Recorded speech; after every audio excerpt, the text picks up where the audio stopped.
क्या कर रहा हूं मैं? दर्पण में देख रहा हूं। आप लोग भी प्रतिदिन देखते होंगे, परंतु प्रतिदिन अपना मुख देखने के बाद भी उस पर लिखी एक बड़ी सीख देखना भूल जाते हैं। अब आप कहेंगे कैसी सीख? तो जाइए, एक बार फिर से दर्पण के सामने जाइए और मुख खोलकर देखिए, क्या दिखेगा? दंत पंक्ति और जीभा, है ना?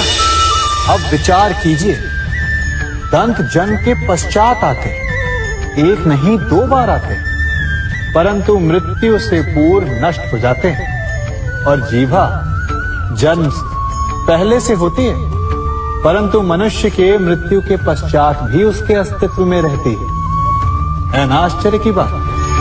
दंत कठोर होते हैं, जीभा कोमल, परंतु फिर भी दंत नष्ट हो जाते हैं, जीभा नहीं होती।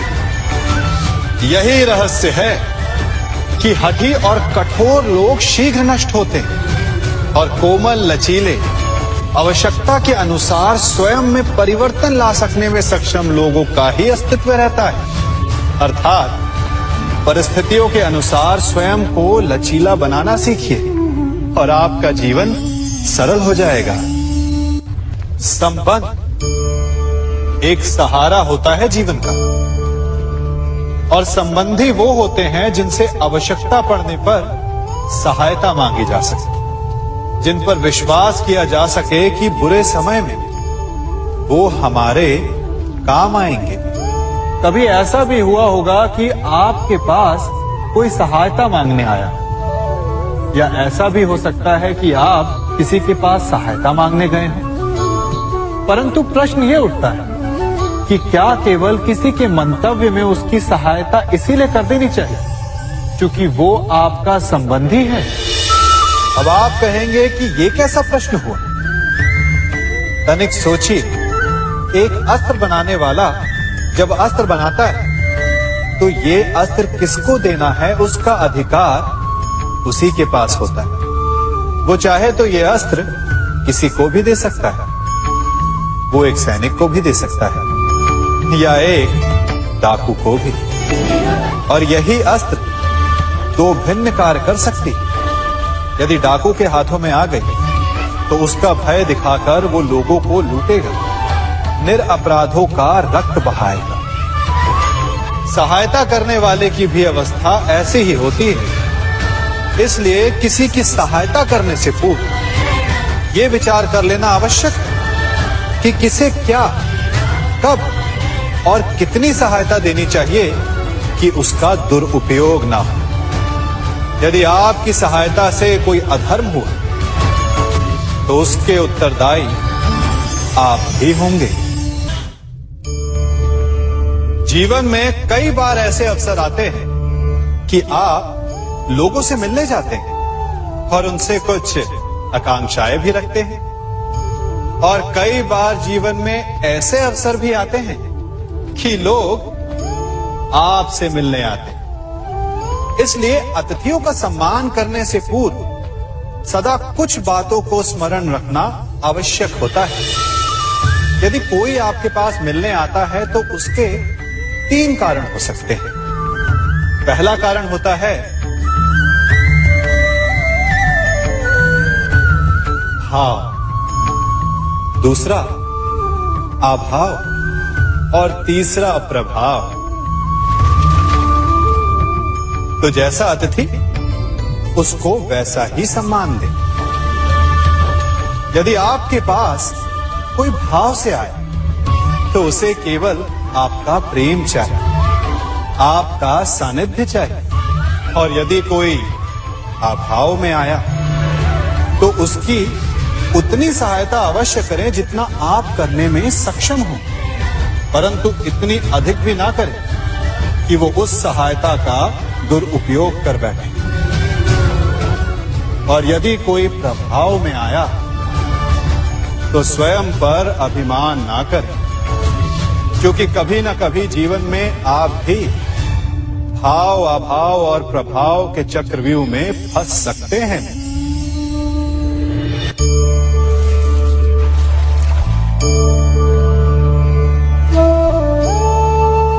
यदि जल को मुट्ठी में कसकर बांधें, तो जल कैसे अपना मार्ग बनाकर निकल जाता है? इसी धारा की भांति यही अवस्था हमारे अपनों के साथ भी होती है। अधिकतर हम जिनसे प्रेम करते हैं, हम सदा उन्हें अपने समीप रखना चाहते हैं, स्वयं से दूर नहीं होने देना चाहते।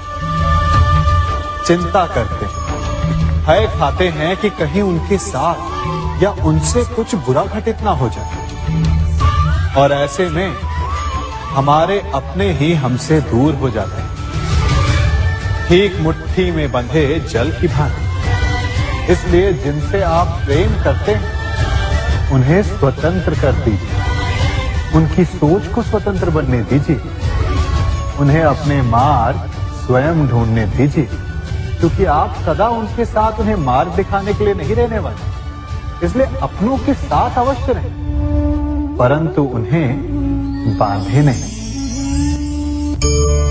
जन्म के पश्चात बालक जब पहली बार अपने नेत्र खोलता है, तो उसका मन उत्सुकता से भरा होता है कि ये संसार क्या है, उसे क्या दिख रहा है। ये उसके जीवन का नया आरंभ होता है। परंतु जैसे हम धीरे धीरे बड़े होने लगते हैं, अनुभव अर्जित करते हैं, हमारे मन की उत्सुकता, हमारे जीवन का चाव होने लगता है। तनिक सोचिए, जब हम सुबह सोकर जगते हैं, अपनी आंखें खोलते हैं, तो उसे ही हम अपने जीवन का प्रारंभ समझ ले, तो सुबह से लेकर संध्या तक के समय को ही अपने जीवन जीने का समय समझ ले, तो कितनी स्फूर्ति आ जाएगी। आप कितने काम कर पाएंगे, कितने लक्ष्य अर्जित कर पाएंगे। फलों से मिलकर घड़ी बनती, घड़ी से मिलकर प्रहर, प्रहर से मिलकर दिन बनते हैं, और दिनों से माह और वर्ष। यदि आप अपना हर पल, हर प्रहर विश्वास से जिए, हर दिन उत्साह से जिए, तो आपका संपूर्ण जीवन सार्थक हो सकता है।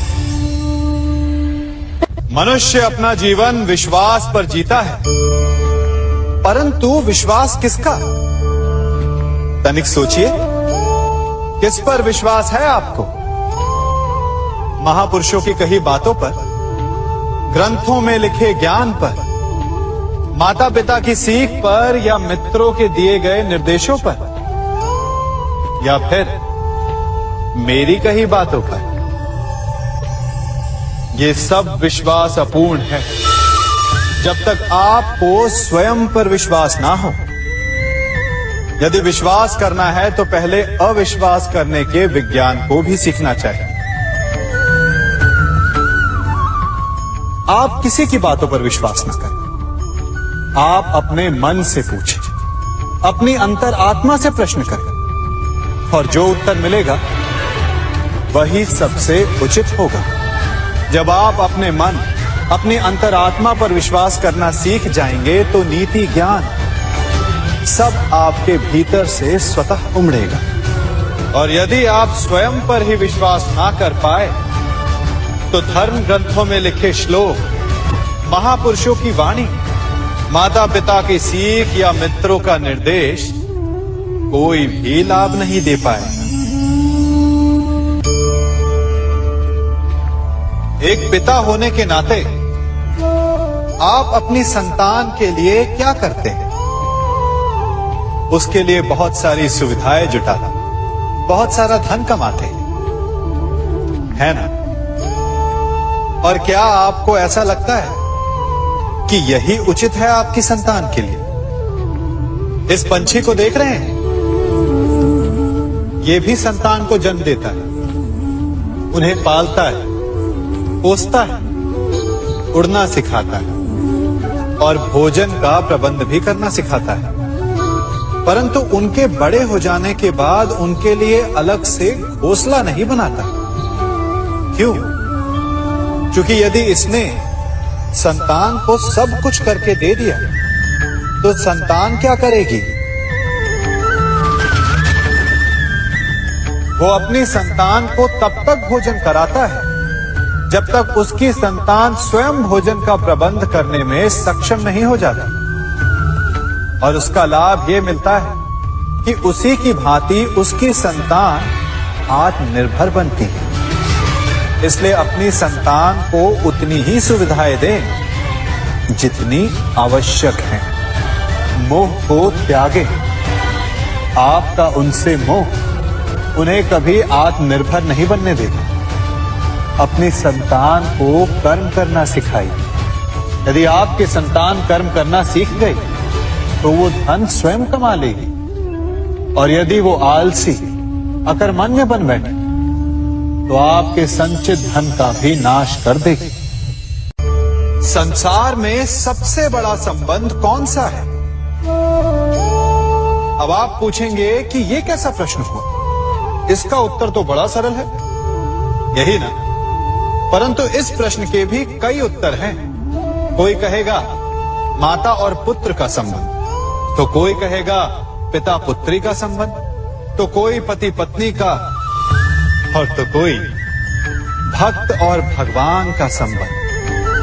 परंतु तनिक गहराई से देखेंगे तो पाएंगे कि ये सारे संबंध या तो जन्म से जुड़े होते हैं, या समाज में बना दिए जाते हैं, या फिर किसी आकांक्षा के चलते बनते हैं। तो सबसे बड़ा संबंध कौन सा होता है? उलझ गए ना? सबसे बड़ा संबंध होता है मित्रता का, क्योंकि मित्र हम स्वयं चुनते हैं, जिसमें ना कोई आकांक्षा होती है, ना ही कोई स्वार्थ छिपा होता है। यदि कुछ होता है तो केवल साथ का आनंद। अपने बीते दिनों को स्मरण कीजिए। जब आप घर से बाहर निकलते होंगे तो सबसे पहले किसका स्मरण होता था? मित्र का। परंतु जैसे जैसे मनुष्य बड़ा होता जाता है, सफल होता जाता है, मित्र छूटते जाते हैं। और फिर वो अपनी आय, अपने जीवन के स्तर के अनुसार मित्रता करने लगता है। उसके मन में ये विचार आ जाता है कि मित्रता बराबरी वालों से ही होनी चाहिए।